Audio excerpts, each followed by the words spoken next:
की रोड या बार मिलके सपोर्ट करती हैं तो इसको बोला जाता है कंपोजिट बार। जैसा कि हम फिगर में देख पा रहे हैं, एक लोड है W और इस W को मिलके 3 रोड सपोर्ट कर रही हैं। ये जो 2 रोड हैं ये कॉपर की हैं सपोज, और जो बीच वाली रोड है ये स्टील की है मान लीजिए। तो यहाँ पे 2 मटेरियल हो गई, एक कॉपर और एक स्टील। तो इस तरह की प्रॉब्लम को बोला जाएगा कंपोजिट बार।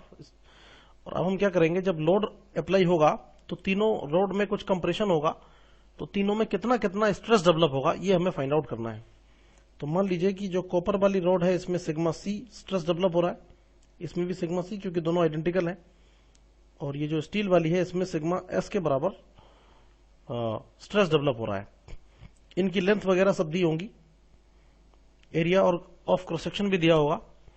तो पहली इक्वेशन तो हम बनाएंगे। मान लीजिए इसमें फोर्स लग रहा है F1, इसमें फोर्स लग रहा है F1 और इसमें लग रहा है F2। फोर्स ये रेसिस्टिंग फोर्स है जो कि W को अपोज करने की वजह से तीनों रोड में डेवलप होगा।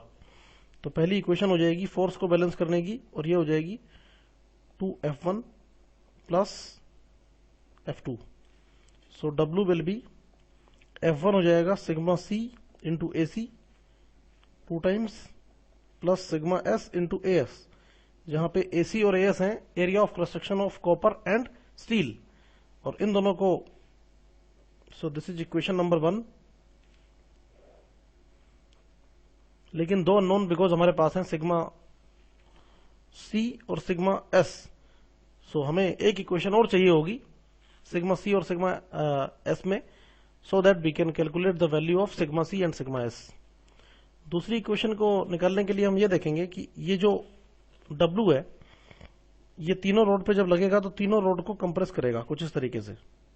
और मान लेते हैं कि तीनों रोड में कंप्रेशन सेम हो रहा है डेल्टा L के बराबर। तो अब हम लिखेंगे delta L in steel equal to delta L in copper. जितना कंप्रेशन कॉपर में होगा उतना स्टील में होगा, अगर ये W सेम अमाउंट से कंप्रेस होकर नीचे आ रहा है। तो डेल्टा L इन स्टील हो जाएगा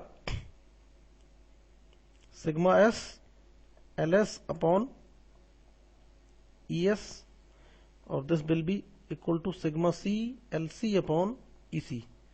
अगेन यहां भी LS और LC है इनकी लेंथ को, दोनों रोड की लेंथ, और ES और EC है Young's modulus of the material जो कि गिवन होगा। अगेन हमें एक इक्वेशन मिलेगी जिसमें 2 अननोन होंगे सिग्मा C और सिग्मा S,